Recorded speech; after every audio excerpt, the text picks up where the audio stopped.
23 मार्च से अकेले सरकार चला रहे मुख्यमंत्री शिवराज सिंह चौहान अब कोरोना के खिलाफ लड़ाई में अकेले नहीं हैं। आज 5 मंत्रियों के साथ उनकी टीम तैयार हो गई है। शिवराज कैबिनेट फिलहाल छोटा रखा गया है, लेकिन इस छोटे कैबिनेट में भी नाम बड़ा है, वो है नरोत्तम मिश्रा का। पहले भी मंत्री रह चुके हैं नरोत्तम मिश्रा। शिवराज सिंह चौहान ने एक बार फिर उन पर भरोसा जताया है। आलाकमान ने भरोसा जताया। कहा जा रहा है कि पूर्व राष्ट्रीय अध्यक्ष और मौजूदा गृह मंत्री अमित शाह के करीबी होने का फायदा नरोत्तम मिश्रा को मिला है, लेकिन पार्टी के कद्दावर नेता हैं और पार्टी के संकट मोचक हैं। दोबारा सरकार बनी है। अगर मैं ये कहूं कि पहले कांग्रेस की बन गई थी, अब दूसरी बार, यानी आप इतिहास को देखेंगे तो शिवराज सिंह चौहान लगातार चौथी बार मुख्यमंत्री बन गए हैं और सूत्रधार रहे हैं नरोत्तम मिश्रा। पर्दे के पीछे की नहीं बल्कि सामने आकर रणनीति बनाते रहे हैं, शेरो शायरी करते रहे हैं। और ऐसे वक्त में जब मध्य प्रदेश में कोरोना का संक्रमण है तो स्वास्थ्य मंत्रालय कौन संभालेगा, यह बड़ी चुनौती है। लेकिन उससे भी बड़ी चुनौती है कि मंत्रियों के काम का बंटवारा नहीं किया गया है। सवाल सत्ता के समीकरण को बनाए रखने का है। सीधे चलते हैं नरोत्तम मिश्रा जी के पास। बहुत बहुत स्वागत है। मंत्री बनने की शुभकामनाएं आपको जी मध्य प्रदेश छत्तीसगढ़ की तरफ से। मिश्रा जी,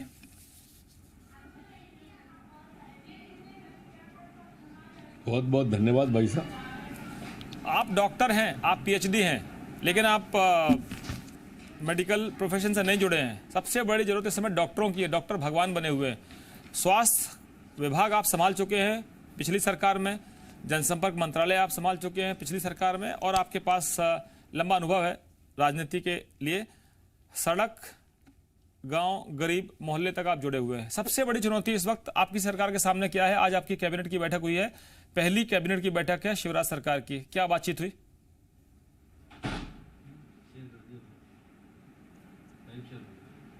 सबसे बड़ी चुनौती जो प्रधानमंत्री जी ने कही है, मुख्यमंत्री जी ने कही है, वो सबसे बड़ी चुनौती है। जो वैश्विक संकट है, राष्ट्र पर संकट है, वही मध्य प्रदेश पर संकट है। और अपने प्राणों से प्यारी जनता को उससे उबारना और करुणा को हराना, ये मूल चीज है। माननीय आपके माध्यम से, जी न्यूज के माध्यम से मैं प्रधानमंत्री जी का, गृह मंत्री जी का, केंद्रीय अमित शाह जी का, राष्ट्रीय अध्यक्ष जेपी नड्डा जी का बहुत आभार हूँ कि इस संकट की घड़ी में उन्होंने इस काबिल समझा कि साथ दिया। एक संकट है, एक चुनौती भी है, और इस चुनौती को मेहनत करेंगे तो अवसर के रूप में बदला जा सकता है। हम सब लगेंगे, टीम शिवराज लगेगी पूरी, और टीम शिवराज टीम मोदी बनेगी, और हम कोरोना को हराएंगे, देश को जिताएंगे। लेकिन जैसे आपने कहा डॉक्टर साहब, प्राण से प्यारी जनता, और आपके मुख्यमंत्री कहते हैं जनता भगवान है। ये जनता पूरे मध्य प्रदेश की 7.5 करोड़ और बच्चों के मामा हैं। लेकिन जनता के प्राण जा रहे हैं। भोपाल में प्राण चले गए। आपके इंदौर की हालत आप देख रहे हो कि जो नंबर 1 है स्वच्छता में, वो आज नंबर 1 बन गया है कोरोना के पॉजिटिव और मरीजों में और मौत में। ऐसे कैसे हो रहा है? आप अच्छी तरह से जानते हैं कि वो क्यों बना।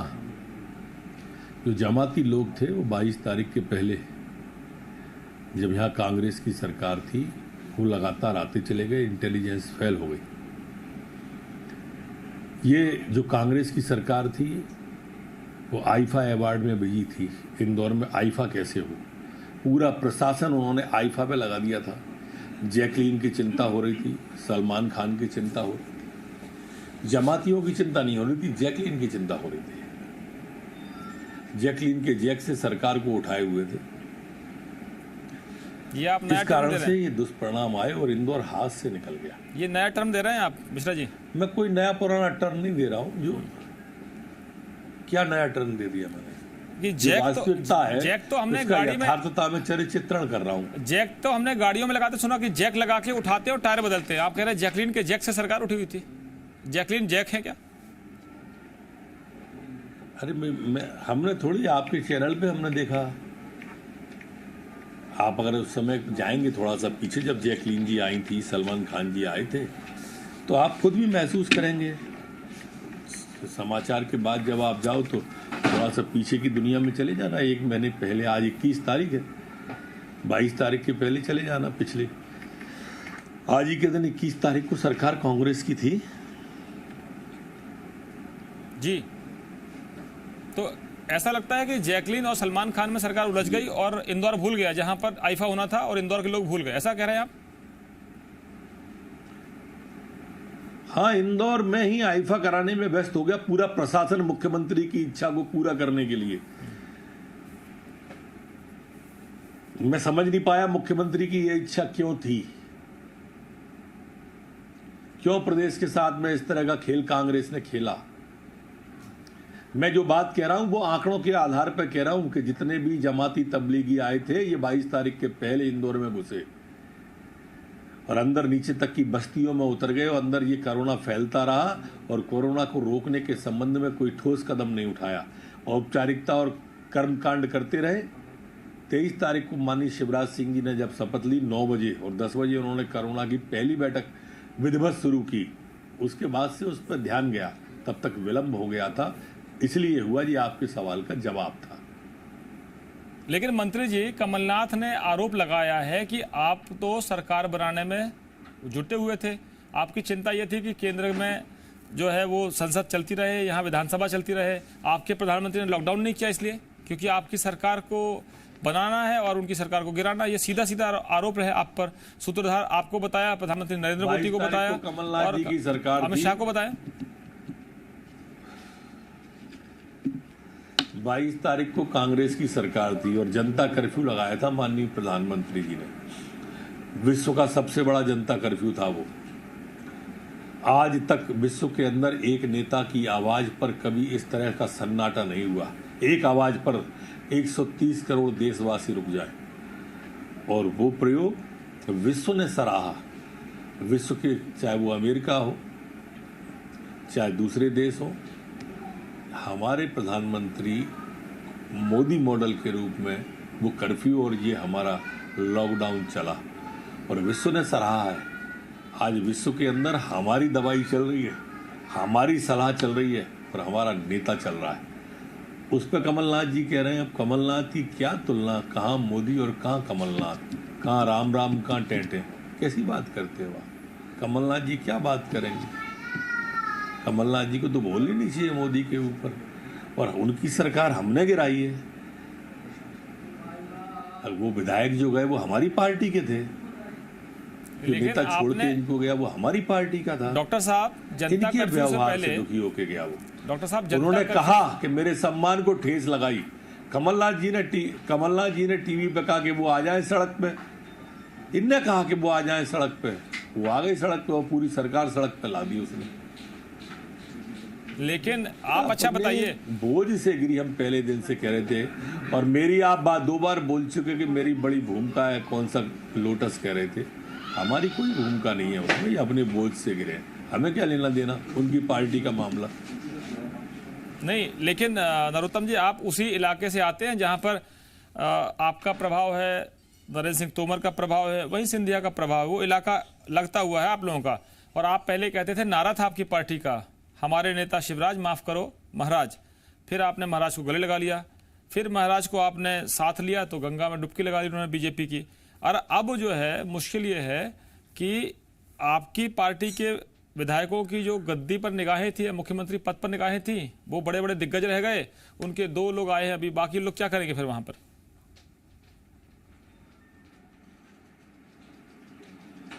वहां के नेता माननीय नरेंद्र सिंह जी हैं, माननीय सिंधिया जी हैं। मैं नेता नहीं हूं, एक बात, मैं साधारण कार्यकर्ता था, हूं और रहना चाहता हूं। दूसरी बात, ये बहुत छोटा मंत्रिमंडल है। आप भी जानते हैं कि आज प्राथमिकता कोरोना है, मंत्रिमंडल नहीं है। ये तो कांग्रेस के ही लोग ज्यादा चीख रहे थे, वरना हमारे पास इतना अनुभवी नेता है माननीय शिवराज सिंह चौहान। जितने महीने इनने सरकार चलाई है ना, उतने साल से वो चीफ मिनिस्टर है। इतना अनुभवी नेतृत्व भारतीय जनता पार्टी के पास यहाँ भी है और दिल्ली में भी है। ये इन्हीं के आग्रह पर बनाई है और आप विश्वास मान के चलिए, हम कोरोना को हराने में कृत संकल्प हैं। इसको जरा थोड़ा सा जनता की समझ के लिए विस्तार समझाइए कि वो चीख रहे थे, उनके आग्रह पर बनाई है। तो आप मंत्री नहीं बनना चाहते थे या आपके साथी लोग मंत्री नहीं बनना चाहते थे? हम बनना चाहते थे या नहीं चाहते थे, ये हमारी प्राथमिकता नहीं होती है। ये भारतीय जनता पार्टी है, यहाँ पर एक पूरा का पूरा सिस्टम काम करता है।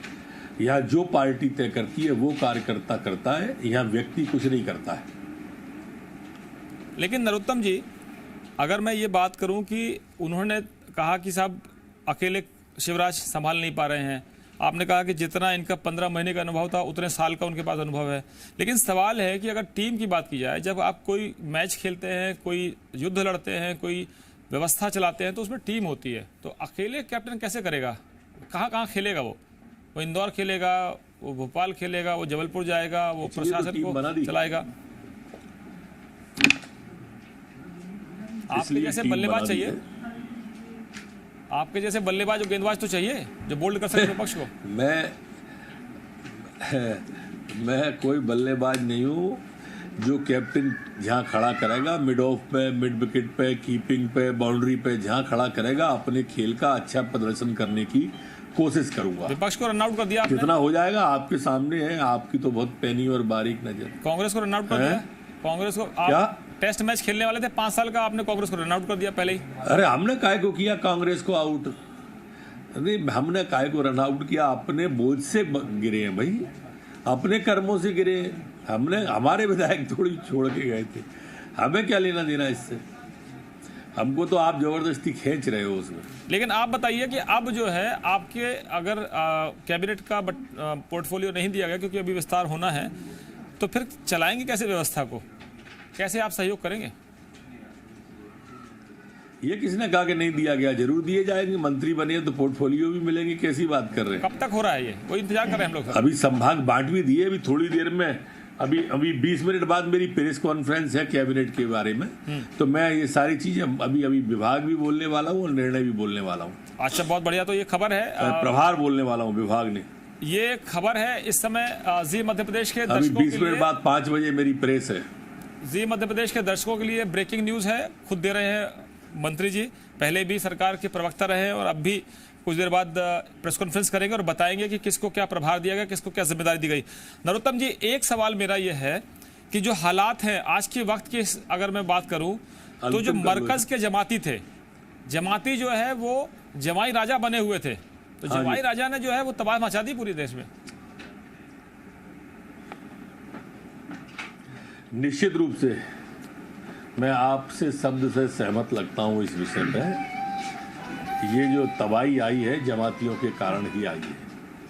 पूरे देश के अंदर जिस तरह केस निकले ना, इंदौर आप जिसको कहते हैं, बुहाना और क्या क्या कहते हैं ये लोग, इसमें सर्वाधिक संख्या जमातियों की, और देश का इन ओवर एवरेज निकालें अपन तो वही बहुत बड़ी संख्या में है जमाती लोग। अब जो आपने एक बात की थी आईफा की, तो बीच में ये खबर आ रही थी कि आप लोग आईफा का फंड वहां पर डाइवर्ट करेंगे कोरोना के लिए। कितना फंड लगा दिया उसमें आप लोगों ने? कितना फंड था वो? खबरें अलग अलग आती हैं, आप ही बता दीजिए कितना फंड है वो। ठीक आंकड़ा मेरे पास अभी है नहीं, मैंने जानकारी भी अभी नहीं ली है। आप अगर कोई आदेश करेंगे तो निश्चित रूप से मैं जानकारी, हम जानना चाहेंगे। मैं आदेश क्या, मैं तो निवेदन कर सकता हूं आपसे, आप सरकार चलाने वाले लोग हैं, सक्षम लोग हैं, मैं आपसे अनुभव में भी कम हूं, मैं आपसे निवेदन ये कर रहा हूं कि जनता को जरूर बताइएगा। आपका निवेदन हमारे लिए आदेश ही होता है जी। आप जो है ना, आपका निवेदन हमारे लिए आदेश ही होता है। आप बाउंसर पे बाउंसर मार रहे हैं, मैं जानता हूं, आप उंगली भी फेंकते हैं, सतर्क रहना पड़ता है पत्रकारों को भी। मैं आपसे पूछ रहा हूं कि मध्य प्रदेश की जनता इस वक्त आपको देख रही है, भाई किसान सुन रहे हैं, किसानों के लिए क्या स्थितियां ठीक लग रही हैं आपको? आज जो कैबिनेट की बैठक हुई उसमें पता चला कि किसानों का हालात, जो उनकी जरूरतें हैं वो पूरी हो रही हैं। हाँ बिल्कुल, मैंने अभी आपको प्रार्थना की, 5 बजे मैं बताने वाला हूँ अभी तक कुल खरीदी कितनी हो गई, कितने हमारे केंद्र हैं किसानों के लिए, कितने 2900 करोड़ रुपया बीमा के हम कैसे देने वाले हैं, अभी बोलने वाला हूँ 10-5 मिनट के अंदर। बिल्कुल, हम इंतजार करेंगे। आप मुझे मुक्ति देंगे जैसे ही बोलने, हम इंतजार करेंगे। हम 2-3 सवाल और पूछ लेते हैं बस, उसके बाद आप जाइए प्रेस कॉन्फ्रेंस करिए, हम भी लाइव दिखाते हैं जनता को। ये एक चीज मुझे बता दीजिए कि ये विस्तार जो है वो दोबारा कब होगा? चुनाव के बाद होगा या अभी हो जाएगा? ये राजनीतिक सवाल है, इसका कैबिनेट से कोई मतलब नहीं। ये आप अच्छी तरह से जानते हैं कि ये इसका जवाब नरोत्तम पे नहीं होगा, इसलिए पूछा है आपने, क्योंकि ये मुख्यमंत्री का विशेषाधिकार होता है, प्रिविलेज होता है। जब उनकी संगठन से चर्चा होगी उसके बाद वो जरूर करेंगे। विस्तार तो हो रही है, इतने छोटे मंत्रिमंडल से तो मंत्रिमंडल चलेगा नहीं ना।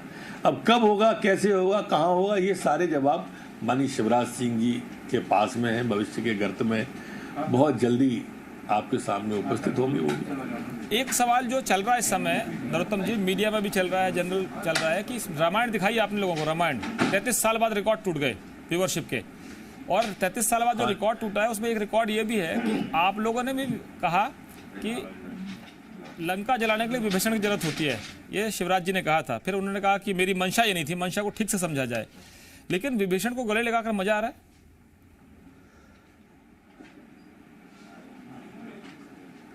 देखिए, जिस बात का जवाब माननीय शिवराज सिंह जी कह चुके कि मेरी वो मंशा नहीं थी, उसको आप अकारण को काहे को उकेर रहे हो। ज्योतिरादित्य सिंधिया हमारे नेता हैं, उनकी दादी श्री का फाउंडेशन मेंबर है भारतीय जनता पार्टी की, जनसंघ की। उनकी बुआ हमारे यहाँ एमएलए हैं, मंत्री थी, राजस्थान की मुख्यमंत्री थी, 10 साल तक मुख्यमंत्री रही। पूरे का पूरा परिवार भारतीय जनता पार्टी से जुड़ा रहा है, स्थापक लोग हैं। उनके पिताश्री हमारी पार्टी जनसंघ से भाजपा सांसद रहे हैं, तो इसलिए वो वाली बातें अब मेरे ख्याल से नहीं उकेरना चाहिए। चलिए, अच्छा ये अब चलिए मैं शिवराज जी की बात छोड़ देता हूँ, सिर्फ इतना करके कि कोरोना की बीमारी को हम कैसे, मंत्री जी शिवराज जी की बात छोड़ देता हूँ, हम कैसे, कमलनाथ जी के सहयोगी कह रहे हैं, आज सामयिक लगता है मुझे, कमलनाथ जी के सहयोगी कह रहे हैं कि विभीषण ने हमारी सरकार गिरा दी, इस पर क्या कहेंगे? नहीं, कमलनाथ जी के सहयोगी से ये पूछो कि वो अपनी सरकार बचा क्यों नहीं पाए। वो तो मैनेजमेंट के बहुत बड़े गुरु थे, वो क्यों नहीं बचा पाए जो 10-10 साल तक मुख्यमंत्री रहे। भाई, आप जिनकी वजह से गिरी है, दूसरे पे दोष क्यों दे रहे हो? आप ही ने तो कहा कि आ जाए सड़क पे, कमलनाथ जी ने कहा, हमने सुना, वो इस कारण से सड़क पे आए, गिर गई, आप बचा नहीं पाए। सड़क पर आने के लिए कहा था, आपके साथ जाने के लिए थोड़ी कहा था। उन्हीं ने कहा था, कमलनाथ जी ने, मैंने सुना टीवी पे। अरे उन्होंने कहा था सड़क पर आ जाएं, ये थोड़ी कहा था कि बीजेपी में चले जाएं। अब अरे भाई, वो सड़क पे उन्होंने जिसके लिए कहा था वो आ गए उसके लिए, इसमें काहे को बुरा मानते हैं? वो तो मैनेजमेंट के बहुत बड़े गुरु थे, फेल कैसे हो गए? तो महाराज जो है 1 साल भी जो है वो नहीं रह पाए, बिना सांसद के 1 साल भी नहीं रह पाए। देखिए, ये सरकार का जाना महाराज बिना सरकार का जाना उसी दिन तय हो गया था जब इन्होंने किसानों के साथ धोखा दिया था। 2 लाख रुपए तक का कर्जा माफ करने का राहुल गांधी उस समय के राष्ट्रीय अध्यक्ष ने हमारे मध्य प्रदेश में घोषणा की थी, और 10 दिन में अगर मैं माफ नहीं कर पाऊंगा तो मुख्यमंत्री बदल दूंगा। पर कमलनाथ जी तो नहीं बदले थे, मुख्यमंत्री से राष्ट्रीय अध्यक्ष राहुल गांधी को बदल दिया था उनने। अब 2 लाख माफ नहीं किए आपने 10 दिन के अंदर, और फिर आप कहते हो बड़ी शान से कि 5 साल का घोषणा पत्र होता है। अरे भाई, 10 तक गिनती गिन के बताई थी आपके राष्ट्रीय अध्यक्ष ने। आपके घोषणा पत्र में था कि हम जो है ना नौजवानों को बेरोजगारी भत्ता देंगे। आपने कहा कि 1600 रुपया हम बोनस देंगे गेहूं पर, क्यों नहीं दिया? एक भी योजना हमारी जो जनता की योजनाएं थी, अब संबल हम दोबारा प्रारंभ कर रहे हैं, जिसमें गरीब की मौत पे 2 लाख रुपए, एक्सीडेंट की मौत पे 4 लाख रुपए, दफन कफन तक के लिए 5000 रुपए की व्यवस्था थी, बंद कर दी। तीर्थ दर्शन योजना बंद कर दी। वंदे मातरम गान को बंद करने के बारे में विचार करने लगे।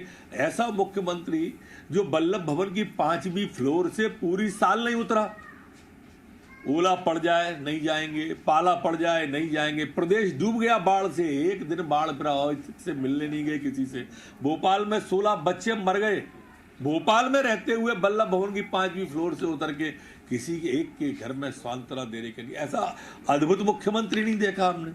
पूरी की पूरी सरकार भ्रष्टाचार में आकंठ डूबी रही। रोज ट्रांसफर की एक सूची निकलती थी, जैसे ही स्लिप कम होती थी शाम को एक सूची जारी कर देते थे कि स्लिप का बैलेंस पूरा कर लो। ये स्थिति पर सरकार चली, कैसे नहीं जाती है सरकार?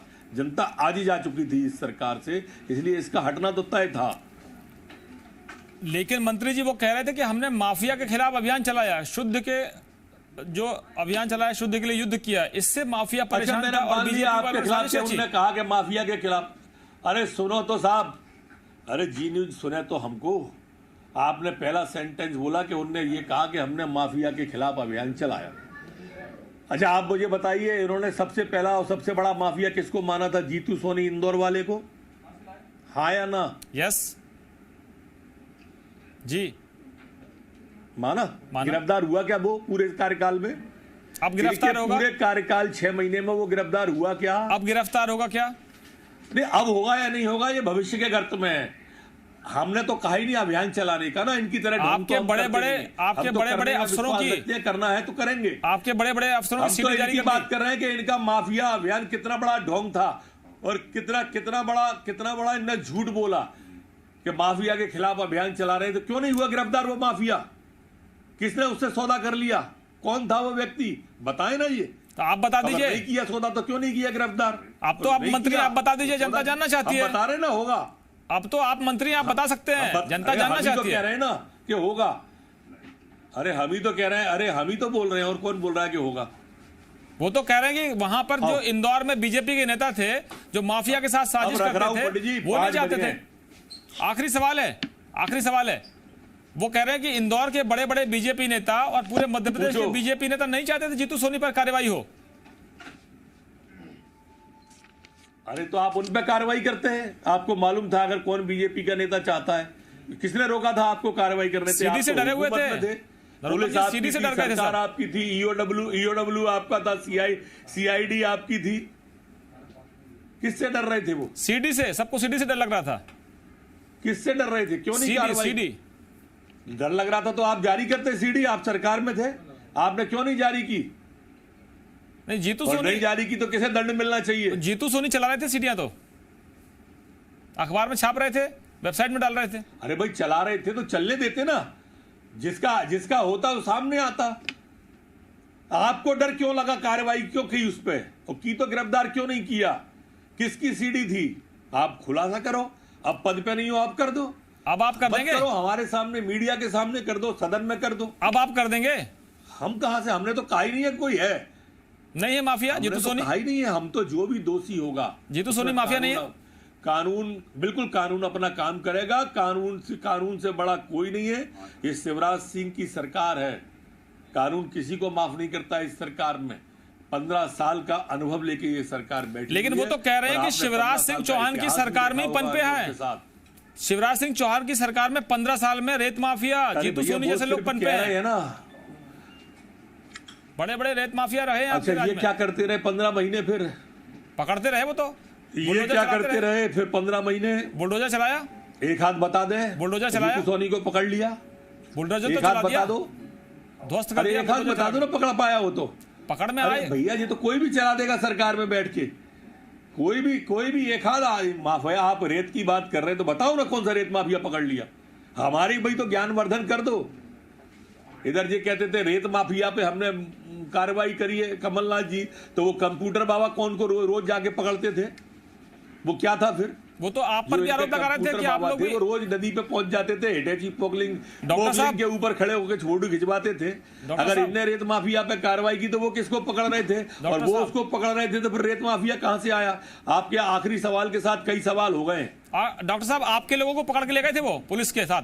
आपके जो प्राइवेट स्टाफ था, सरकारी स्टाफ था, उन पर आरोप लगा रहे थे? कोई नहीं ले गया एक भी। हमारे लोग ऐसी बातें नहीं बोलना चाहिए चैनल पे बैठ के कि हमारे लोगों को ले गए। नहीं, आप आरोप लगा रहे थे ना कि साजिश कर रही है। पद पे बैठे हुए हैं, ये सरकार साजिश कर रही है। आप कह रहे थे ना कि साजिश करती है सरकार। सरकार साजिश करती है, बीजेपी वालों को धमकाती है, उनके खिलाफ गलत मुकदमे दर्ज करती है। ये आपका आरोप था। अरे हमने कभी नहीं कहा। ये क्या धमकाएंगे हमको? ये कैसे हमको धमकाएंगे? कैसी बातें करते हो? हम स्वयं सक्षम है। हमको कैसे धमका देगा कोई? हम तो चौड़े में थे। हमने तो कहा था कि नोटिस भेजो, बैंड बाजे के संग आएंगे हम। तो जवाब देंगे आप उनको? अब हमको क्या धमकाएंगे? ये शेर के बच्चे अगर सियारों से दहशत खाएंगे क्या? आप जवाब देंगे? आप उनको सरकार में है? सुन नहीं पाया भगवान? सरकार में है, अब आप जवाब देंगे सारे जो उन्होंने गलत किया। हम तो कानून जो गलत किया करेगा। हम किसी को, हम कोई आवेश में आके नहीं बोलने वाले। आप बार बार कह रहे हो। नहीं, हम कोई आवेश में आके गलत नहीं। जिनने गलत किया है वो अपने आप कानून अपना काम करेगा। हम काहे वो करेंगे अपना काम? जी काम हमारा थोड़ी है। तो माफिया डर के घर में बैठे। बहुत धन्यवाद आपको। आपसे हमको कृपा करो हम पे। बहुत धन्यवाद आपको। आप जाइए, जनता आपको सुनना चाहती है। बहुत बहुत धन्यवाद। थैंक यू भगवान। जय हो। तो आपने देखा कि नरोत्तम मिश्रा जी, कुछ जाहिर है कि सरकार में आए तो जिम्मेदारी से बोलना पड़ेगा और हमारा काम है सवाल करते रहना। नए मंत्री हैं, पुराना लंबा चौड़ा अनुभव है, नई सरकार मतलब इस सरकार के नए मंत्री हैं, बहुत लंबा अनुभव रखते हैं। तो आपने सुना कि किस तरह से आगे आने वाले समय की तस्वीर बन रही है। और ये थे शिवराज सरकार के सबसे वरिष्ठ मंत्री और अभी सरकार की प्रवक्ता की भूमिका में आ गए हैं। इसका मतलब सरकार ने तय कर लिया है कि उनके पास जनसंपर्क जैसा मंत्रालय रह सकता है, क्योंकि पहले भी वो सरकार के मंत्री रहे हैं जो जनसंपर्क का महकमा होता है। तो बहुत बहुत शुक्रिया। खबरों का सिलसिला जारी है, बने रहिए हमारे साथ।